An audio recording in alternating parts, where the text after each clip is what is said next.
आणि आता पाहणार आहोत गावाकडच्या बातम्या अतिशय वेगवान।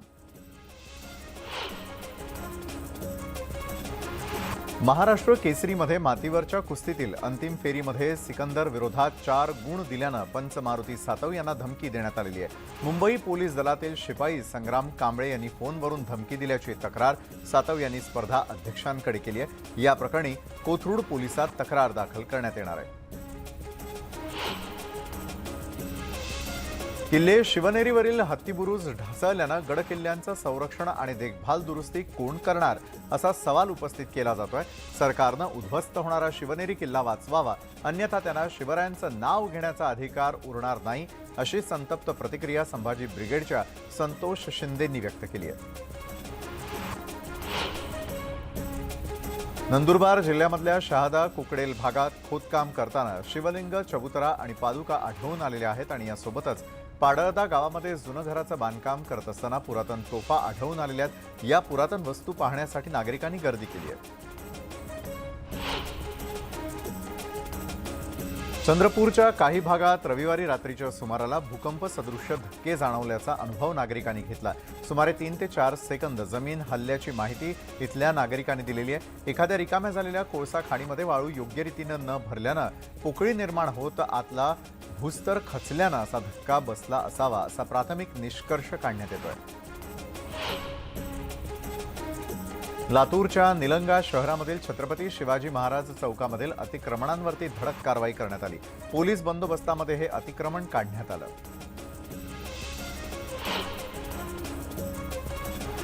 राष्ट्रकुल स्पर्धेमध्ये वेटलिफ्टिंगमध्ये भारताला पदक मिळवून देणारा संकेत सरगर आणि त्याचे मार्गदर्शक मयूर सिंहासने शासनानं जाहीर केलेल्या मदतीपासून वंचित असल्याचं समोर आलेलं आहे। केंद्रासोबतच राज्य सरकार, महापालिका, जिल्हा परिषद, राजकीय नेते यांनी बक्षिसाच्या घोषणांची नुसती लयलूट केली, मात्र गेल्या 6 महिन्यात यातील कोणतंही आश्वासन पूर्ण झालेलं नाहीये। मावळ तालुक्यामध्ये जखमी अवस्थेमध्ये बिबट्या आढळल्यानं गावामध्ये दहशत पसरलेली होती। मावळ वन विभागाला ही बाब कळताच त्यांनी बिबट्याला जेरबंद केलं। या बिबट्याला उपचारांसाठी पुण्यामध्ये हलवण्यात आलेलं आहे। औरंगाबाद शहरामधील बीड बायपास इथल्या संग्रामनगर उड्डाण पुलाजवळील आणि MIT कॉलेजजवळील रस्त्याची आणि पुलांची कामं गेल्या बऱ्याच वर्षांपासून रखडली आहेत। विरोधी पक्षनेते अंबादास दानवे यांनी कामाची पाहणी करत अधिकाऱ्यांना चांगलंच धारेवर धरलं। हिंगोलीच्या औंढा नागनाथ तालुक्यामधील सारंग स्वामी तीर्थक्षेत्राच्या यात्रेला सुरुवात झालेली आहे। मात्र या यात्रेसाठी मागील अनेक वर्षांपासून वसमत इथल्या थोरला मठ इथून शेकडो भाविकांची पदयात्रा निघते। या पदयात्रेला आज सुरुवात झालेली आहे आणि त्यानिमित्त वसमत शहरामधून भव्य शोभायात्रा काढण्यात आली आहे। या शोभायात्रेमध्ये टाळ मृदुंग घेऊन शेकडो भाविक सहभागी झालेले आहेत।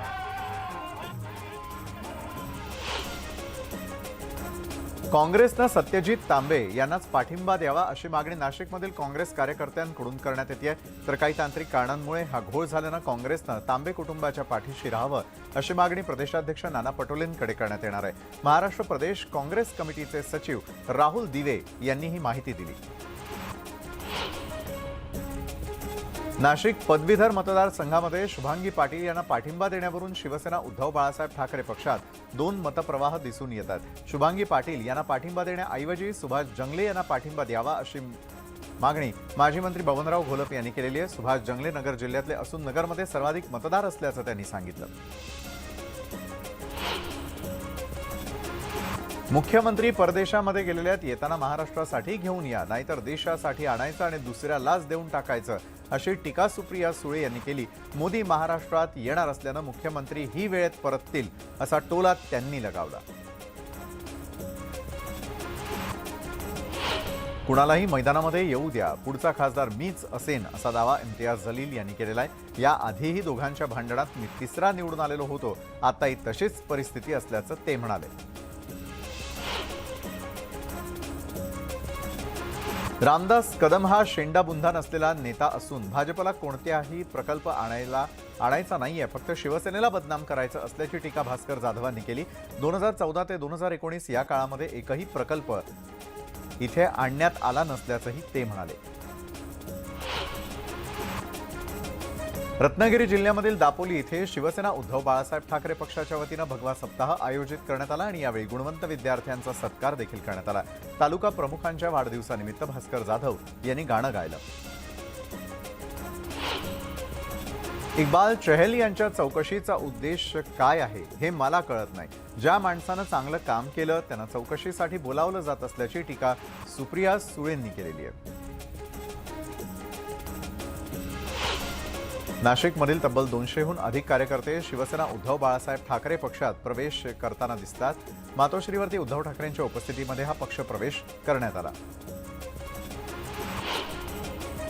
रत्नागिरीमधील बारसू रिफायनरी प्रकल्पावरून प्रमोद जठार यांनी मुख्यमंत्र्यांवर निशाणा साधलाय। मुख्यमंत्र्यांनी प्रकल्पासाठी दाओसला जावं, पण 5 वर्षांपूर्वी आलेल्या 3 लाख कोटींच्या रिफायनरीचं काय, असा सवाल जठार यांनी विचारला। रिफायनरीबाबत सरकार हालचाली करत नसल्याची नाराजी देखील जठार यांनी बोलून दाखवली आहे।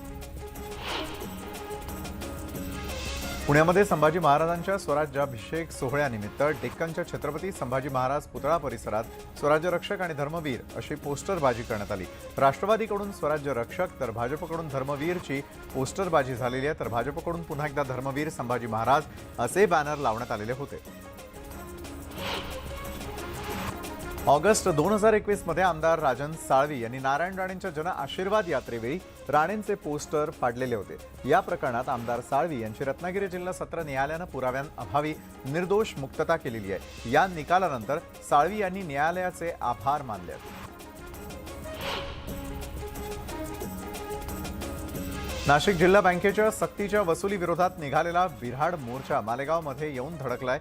दादा भुसे यांनी काढलेल्या तोडग्यावरती आपण समाधानी नसून जबाबदार मंत्र्यांनी आणि अधिकाऱ्यांनी लेखी निर्णय घेतल्याशिवाय आपण आंदोलन मागे घेणार नाही अशी भूमिका राजू शेट्टी यांनी घेतली आहे। मालेगावामध्ये राजू शेट्टींच्या नेतृत्वाखाली स्वाभिमानी शेतकरी संघटनेकडून आंदोलन करण्यात येतं। दरम्यान सटाणा रोड मोसम चौफुलीवरती पोलिसांचा बंदोबस्त तैनात करण्यात आलेला आहे। पालकमंत्री दादा भुसे यांचा संपर्क कार्यालय आणि बंगल्याकडे जाणारे रस्ते देखील बंद करण्यात आलेले आहेत। सक्तीची कर्ज वसुली थांबवण्याची मागणी करत मालेगावात शेतकऱ्यांनी बिऱ्हाड मोर्चा काढला।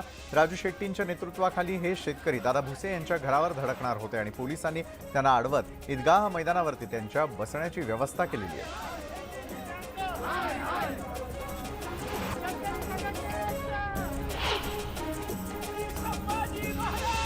बीड शहरामधील जिल्हा परिषदेच्या नव्या प्रशासकीय इमारत परिसरामध्ये महापुरुषांचे प्रस्तावित पुतळे तत्काळ उभारण्यात यावेत अशी मागणी करण्यात येते आणि त्यासाठी आंदोलकांनी मावळ्यांचा वेश करत प्रशासनाविरोधात घोषणाबाजी केली आहे।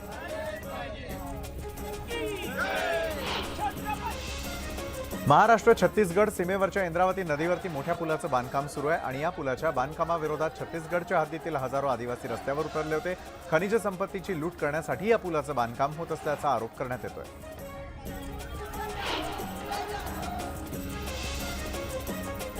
वेतन वाढ आणि आरोग्य अधिकाऱ्यांना शासकीय सेवेमध्ये कायम करण्यासंदर्भात निर्णय न झाल्यानं डॉक्टर, नर्स आणि आरोग्य सेवेतील कर्मचाऱ्यांनी एकदिवसीय लक्षवेधी आंदोलन केलेलं आहे। अमरावतीच्या जिल्हा परिषद समोर हे आंदोलन करण्यात आलं।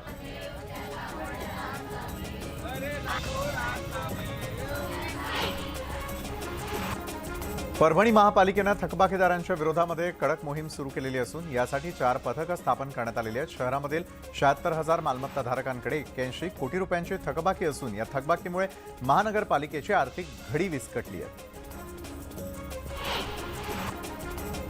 परभणी जिल्ह्यामधील रस्त्यांच्या समस्येवरती किसान सभा आक्रमक झालेली असून गंगाखेड परभणी मार्गावरील खळीपाटी इथे किसान सभा आणि विद्यार्थिनींच्या वतीनं रास्तारोको आंदोलन करण्यात आलं। पुनर्वसित खळी गावाला जोडणाऱ्या रस्त्याचं मजबूतीकरण करण्यात यावं या आणि अन्य मागण्यांसाठी हे आंदोलन करण्यात आलं। प्रलंबित न्याय मागण्यांसाठी महाराष्ट्र राज्य समुदाय आरोग्य अधिकारी संघटनेच्या वतीनं एकदिवसीय राज्यव्यापी कामबंद आंदोलन करण्यात आलं। यात जिल्ह्यातील जवळपास 150 आरोग्य समुदाय अधिकारी सहभागी झाले होते। मागण्या मान्य न झाल्यास बेमुदत उपोषण आंदोलन करण्याचा इशारा यावेळी देण्यात आला। बीड जिल्ह्यामधील समुदाय आरोग्य अधिकाऱ्यांनी सेवेमध्ये कायम करून घ्यावं या मागणीसाठी कामबंद आंदोलन सुरू केलंय।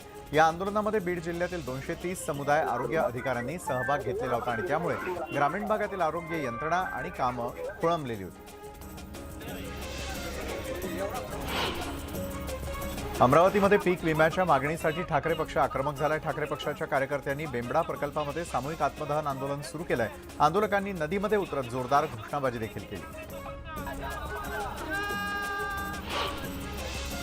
पंढरपूरमध्ये महाराष्ट्र राज्य समुदाय आरोग्य अधिकारी संघटनेच्या वतीनं एक दिवस राज्यव्यापी कामबंद आंदोलन करण्यात आलेलं आहे. विविध मागण्यांसाठी हे आंदोलन पुकारण्यात आलेलं आहे.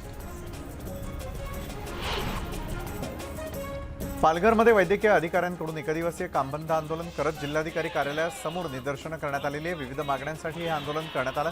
तसंच मागण्या मान्य न झाल्यास 23 जानेवारीपासून बेमुदत आंदोलनाचा इशारा देण्यात आलेला आहे. कोरोना काळामध्ये काम करूनही योग्य तो मोबदला न मिळाल्यानं अकोल्यामध्ये आंदोलन करण्यात आलेलं आहे. महाराष्ट्र राज्य समुदाय आरोग्य अधिकारी संघटनेच्या वतीनं जळगाव जिल्हा परिषदेसमोर एक दिवसीय लाक्षणिक कामबंद आंदोलन करण्यात आलं आणि यावेळी सरकारविरोधात घोषणाबाजी करण्यात आली.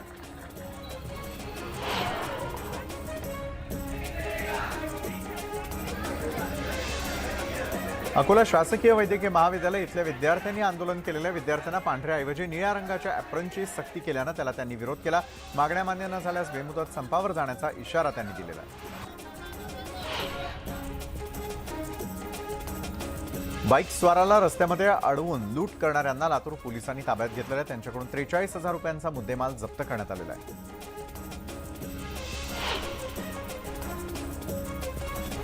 अहमदनगरमधल्या कोठला परिसरातील मंगळवार बाजारामध्ये पतंग उडवण्यावरून 2 गटात वाद झाला. या वादाचं रूपांतर दगडफेकीत झाल्यानं या 2 तरुण जखमी झालेले आहेत. या प्रकरणी 150 ते 200 जणांवरती गुन्हा दाखल करण्यात आलेला आहे.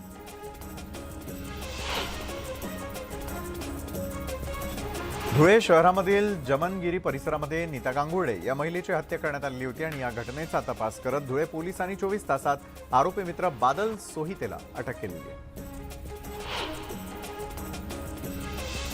वर्ध्यामधील उत्तम गल्हा मेटॅलिक कंपनीतील कामगारानं गळफास घेत आत्महत्या केलेली. आत्महत्येचं कारण अद्याप अस्पष्ट असून सावंगी पोलीस या घटनेचा तपास करत आहेत.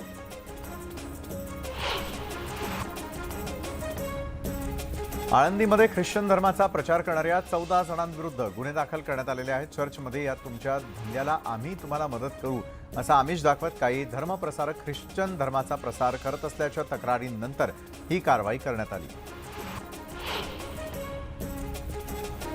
अमरावती जिल्ह्यामधील वरुड तालुक्यातील पोरगव्हाण इथे कासव तस्करीचा प्रकार उघडकीस आलेला आहे. या प्रकरणी पोलिसांनी एकाला अटक केलेली असून त्याला 3 दिवसांची कोठडी देखील सुनावण्यात आलेली आहे.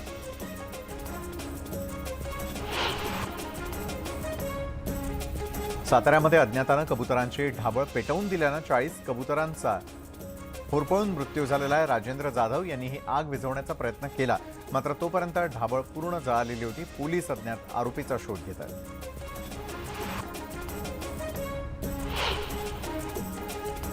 औरंगाबादच्या वाळूज औद्योगिक परिसरामधील जोगेश्वरीमध्ये प्लास्टिकच्या कंपनीला भीषण स्वरूपाची आग लागली. या कंपनीच्या 4ही बाजूंनी रहिवासी इमारती असून तिथल्या एका घराला देखील आग लागल्याची प्राथमिक माहिती मिळते. आग कशामुळे लागली याचं कारण अद्याप अस्पष्ट आहे. जालन्यामधील औरंगाबाद रोडवरती कांद्यांची वाहतूक करणारा ट्रक उलटला. चालकाचं ट्रकवरील नियंत्रण सुटल्यानं हा अपघात झाला असून सुदैवानं कोणतीही जीवितहानी झाली नाही, मात्र ट्रकमधील कांद्यांचं मोठं नुकसान झालंय.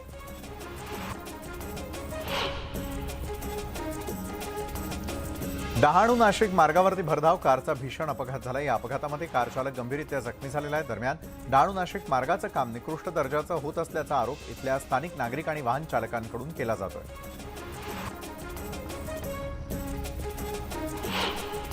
गडचिरोली जिल्ह्यामधील वेडमपल्ली जंगलात कोम्बिंग ऑपरेशन सुरू असताना माओवाद्यांनी जवानांवरती गोळीबार केला आणि जवानांच्या प्रत्युत्तरानंतर माओवाद्यांनी पळ काढला. या चकमकीच्या ठिकाणी एक पिस्तूल बंदुकीसह वॉकी टॉकी सापडलाय.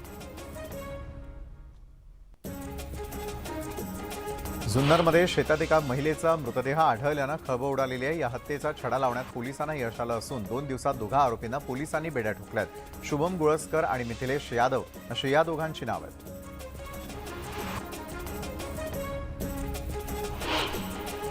नागपुरामध्ये तहसील पोलीस स्टेशन हद्दीमध्ये गोळीबार चौक. या ठिकाणी एका व्यक्तीची हत्या करण्यात आलेली आहे. कचरा वेचणाऱ्यांमध्ये झालेल्या पैशांच्या वादातून ही हत्या करण्यात आलेली आहे. विजय असं मृत व्यक्तीचं नाव असून बबलू उर्फ संजय सतराम वार असं आरोपीचं नाव आहे. पोलिसांच्या माहितीनुसार दोघेही जण परिसरामध्ये कचरा उचलण्याचं काम करायचे. गोंदियामधल्या देवरी भागामध्ये ज्वेलर्सच्या दुकानामध्ये चोरी झालेली आहे. ग्राहक बनून आलेल्या जोडप्यानं दुकानदाराला दागिने दाखवण्यात गुंतवलं आणि हातचलाखीनं मंगळसूत्र चोरून नेल्याचा प्रकार सीसीटीव्ही कॅमेऱ्यात कैद झालाय. सीसीटीव्हीच्या आधारे पोलीस आरोपींचा शोध घेत आहेत.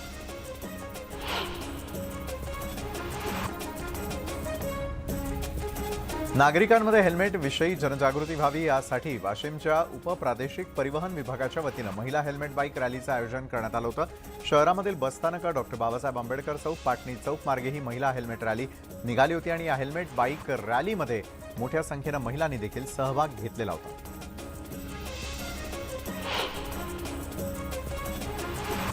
वेस्ट इंडिजमधील भारताचे राजदूत डॉक्टर के.जे. श्रीनिवास यांनी जळगावच्या अंमळनेर इथल्या प्रसिद्ध मंगळ ग्रह मंदिराला भेट देऊन मंगळ ग्रहाची महापूजा केलेली आहे. यावेळी मंगळ ग्रह संस्थांच्या वतीनं डॉक्टर के.जे. श्रीनिवासा यांचा सन्मान देखील करण्यात आला. वेस्ट इंडिजमधील गयाना देशात भारतीय कंपन्यांना गुंतवणुकीची सुवर्ण संधी देत असल्याचं यावेळी श्रीनिवासा यांनी सांगितलं.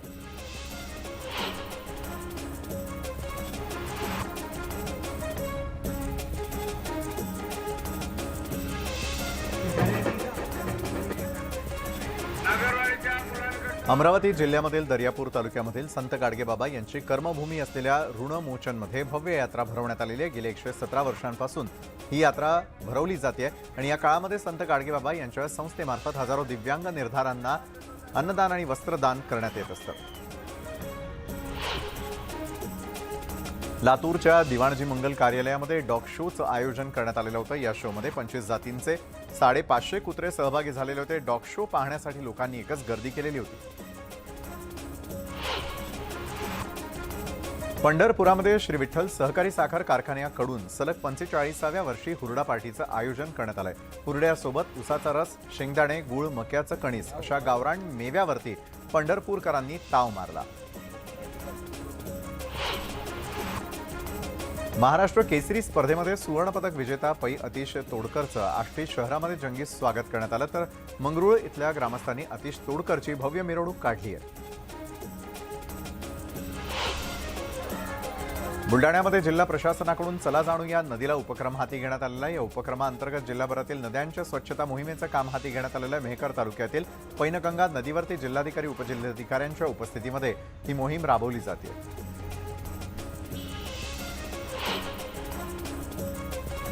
तर या क्षणापर्यंत घडलेल्या इतरही महत्त्वाच्या गावाकडच्या बातम्या जाणून घेऊया.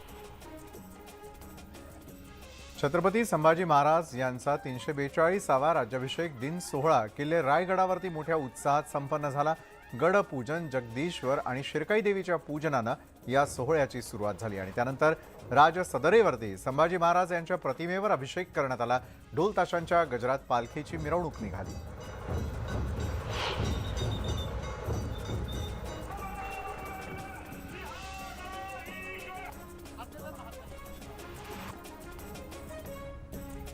स्वराज्यरक्षक धर्मवीर छत्रपती संभाजी महाराजांचा तुळापूर येथे 343वा राज्याभिषेक सोहळा संपन्न झालाय. स्थानिक आमदार अशोक पवार यांच्यासह ग्रामस्थांच्या उपस्थितीत हा राज्याभिषेक सोहळा पार पडला.